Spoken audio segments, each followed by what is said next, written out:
आप सभी को जय मसीह की। आज का पवित्र वचन कहता है मत्ती अध्याय 3 उसके दूसरे में, मन फिराओ क्योंकि स्वर्ग का राज्य निकट आ गया है। मेरे प्रिय भाइयों और बहनों, जब यूहन्ना ने यह कहा था मन फिराओ क्योंकि स्वर्ग का राज्य निकट आ गया है, तो वह केवल उस समय की भीड़ से नहीं बोल रहा था। सच कहूँ तो वह वचन आज हम सबसे बोल रहा है। आज के इस समय में, आज की इस पीढ़ी में, आज की इस हालत में हम सबको मन फिराने की जरूरत है। चारों ओर देखो, पाप इतना बढ़ गया है कि अब पाप लगता ही नहीं। झूठ को लोग समझदारी कहते हैं, घमंड को लोग आत्मविश्वास कहते हैं और समझौते को लोग मजबूरी कहकर छुपा लेते हैं।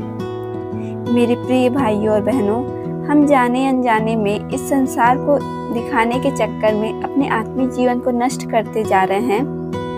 दिखाने के लिए हंसी है पर भीतर शांति नहीं, दिखाने के लिए सत्य है पर भीतर सच्चाई नहीं, दिखाने के लिए धर्म है पर भीतर प्रभु से संबंध नहीं। और सबसे दुख की बात क्या है जानते हैं? लोग कहते हैं सब ठीक है, परमेश्वर समझता है। हाँ, प्रभु समझते हैं, लेकिन वह चुप रहकर सहमति नहीं देता, वह प्यार से चेतावनी देता है। बाइबल का वचन कहता है यिर्मयाह अध्याय 8 उसका 11 वचन में, वे मेरे लोगों के घाव को हल्का समझकर कहते हैं शांति है, परंतु शांति नहीं। मेरे प्रिय भाइयों और बहनों, आज शांति की बातें बहुत है पर सच्ची शांति बहुत कम है। और सच्ची शांति हमें सिर्फ परमेश्वर के सम्मुख मिल सकता है, जब हम पूरे दिल से प्रभु के सामने बैठे, घुटना टेक कर और प्रभु से प्रार्थना करें, प्रभु का वचन पढ़े। देखना, आपको एक अलग ही शांति महसूस होगी। प्रभु आपको इन वचनों के द्वारा आशीष दे। प्रभु का वचन कहता है मन फिराओ। यह शब्द कठोर नहीं है, यह शब्द दंड नहीं है, यह शब्द दया से भरा हुआ है। यह ऐसा है जैसे कोई पिता अपने भटके हुए बेटे से कहे लौट आ। आज प्रभु हमको लौट आने कह रहे हैं। मेरे प्रियो, अभी भी समय है। संसार की सारी बातों से दूर होकर प्रभु के सम्मुख आइए। प्रभु का वचन जो कहता है उसके अनुसार चलिए, आपको एक अलग ही शांति मिलेगी। आज संसार हमें खींच रहा है, आंखों की लालसा में, देह की लालसा में और जीवन के घमंड में। प्रभु का वचन कहता है पहला यूहन्ना उसका 2 अध्याय 16 वचन, क्योंकि जो कुछ संसार में है अर्थात देह की अभिलाषा, आंखों की अभिलाषा और जीवन का घमंड, वह पिता की ओर से नहीं परंतु संसार की ओर से है। देखिए, प्रभु का वचन कह रहा है जो कुछ संसार में है अर्थात देह की अभिलाषा। संसार में क्या है? हमारी देह की अभिलाषा, आंखों की अभिलाषा और जीवन का घमंड। ये सारे घमंड हमें परमेश्वर की ओर से नहीं मिला है परंतु संसार की ओर से मिला है। हमारा प्रभु घमंड करना नहीं सिखाता है, प्रेम करना सिखाता है। पर हम क्या कर रहे हैं? हम इन बातों को सामान्य बना रहे हैं। सब ऐसा ही करते हैं। आज के ज़माने में इतना तो चलता है, परमेश्वर दिल देखता है। हाँ, परमेश्वर दिल देखता है, पर इसलिए कहता है मन फिराओ।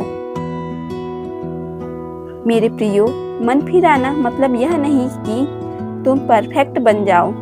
मन फिराना मतलब यह है कि तुम सच्चे बन जाओ। आज प्रभु यह नहीं पूछ रहे तू कितना धार्मिक है, वह पूछ रहे हैं क्या तू मेरे करीब है। प्रभु का वचन कहता है यशायाह अध्याय 29 उसका 13 वचन में, ये लोग होठों से तो मेरा आदर करते हैं परंतु उनका मन मुझसे दूर रहता है।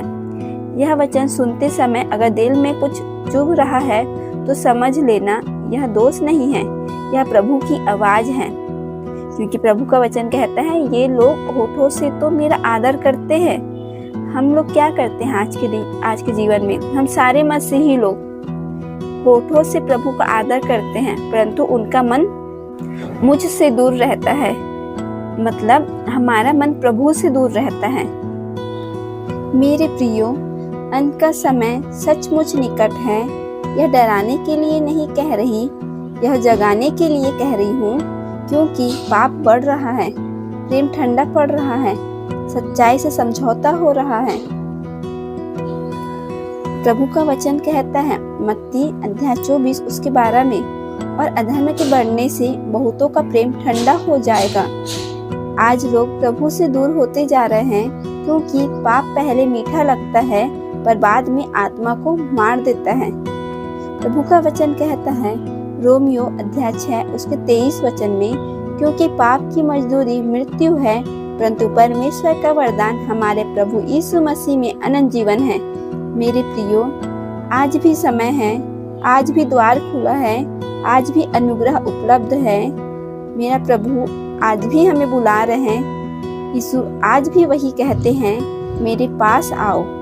प्रभु आज भी हमें बुला रहे हैं। मेरे प्रियो, मेरे पास आओ मेरे बच्चे, अपने पापों को मानो, छुपाओ मत, सजाओ मत, स्वीकार करो। हमें अपने पापों को मानना है, अपना पाप स्वीकार करना है। हमें लोगों को नहीं परंतु प्रभु को बताना है, प्रभु से माफी मांगना है, प्रभु के सम्मुख घुटना टेकना है और अपने पापों को मानना है, क्योंकि प्रभु यीशु मसीह ने हमारे पापों के खातिर अपने आप को क्रूस पर बलिदान किया है। प्रभु का वचन कहता है पहला यूहन्ना अध्याय 1 का 9 में, यदि हम अपने पापों को मान ले तो वह विश्वास योग्य और धर्मी है कि हमारे पापों को क्षमा करे। अगर हम अपने पापों को मानेंगे तो प्रभु हमारे पापों को क्षमा करेंगे। यह कोई कमजोरी नहीं है, यह सच्ची ताकत है। जब हम प्रभु के नाम से अपने पापों को मानेंगे, प्रभु हमारे पापों को क्षमा करेंगे। मेरे प्रियो, प्रभु का वचन कहता है मन फिराओ क्योंकि प्रभु आने वाले हैं। मन फिराओ क्योंकि आत्मा की कीमत बहुत बड़ी है। मन फिराओ क्योंकि यह संसार गुजर जाने वाला है। आज अगर यह वचन सुनते हुए तुम्हारा दिल कह रहा है यह मेरे लिए है, तो उसे टालना मत। आज प्रभु तुम्हें बुला रहे हैं। मेरे प्रियो, अगर ये वचन सुनने से आपको लग रहा है कि प्रभु मुझसे बातें कर रहे हैं, तो तुरंत घुटना टेके और प्रभु से बोले, हाँ पिता, मैं आपके पास आती हूँ, मैं आपके पास आता हूँ। जाने अनजाने में मुझसे जो भी पाप भूल चूक हुई है पिता, मुझे क्षमा करे और मैं आपके वचन के अनुसार चलने पाऊँ, आपके वचन के अनुसार जीवन बिताने पाऊँ। पिता, मुझे अपने पापों से छुड़ा ले, मुझे अपने पापों से छुड़ा ले। हाँ पिता, मुझे अपना बेटा बना, मुझे अपनी बेटी बना। मैं संसार के अनुसार नहीं पिता, परंतु मैं आपके अनुसार जीवन जीने पाऊँ, आपके वचन के अनुसार जीवन जीने पाऊँ। पिता, मुझसे बातें करो, मेरे पापों को क्षमा करो। आज भी समय है मेरे प्रियो, घुटने में आइए, अपने पापों को मानिए और प्रभु से पश्चाताप कीजिए। प्रभु इन वचन के द्वारा आपको आशीष दे। आप सभी को जय मसीह की।